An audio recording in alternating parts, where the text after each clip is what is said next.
Here's the last thing. It's not going to be easy. It is not at all going to be easy for you to be this realistic. I think there's a danger that at first we hate ourselves, we find Jesus Christ, we realize that God loves us anyway, and then to some degree we say, well, I don't have to worry that much about these things that are still wrong in my life.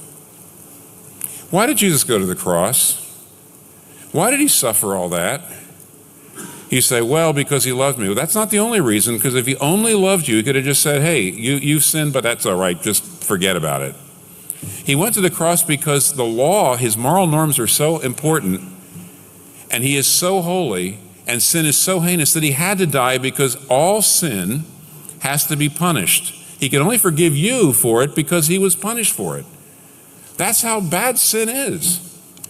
And therefore, it's not right for you to say, well, he accepts me, so, okay, I got problems, but that doesn't matter. No. But then you can't go back and start beating yourself up. You have to use grace on your sin. And you have to say, because Jesus Christ died for me, even though I'm admitting I'm doing these bad things, that doesn't mean I'm stained.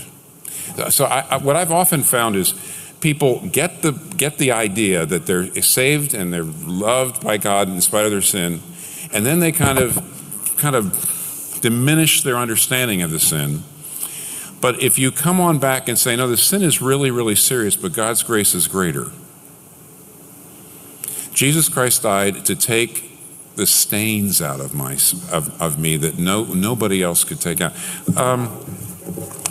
There's an interesting story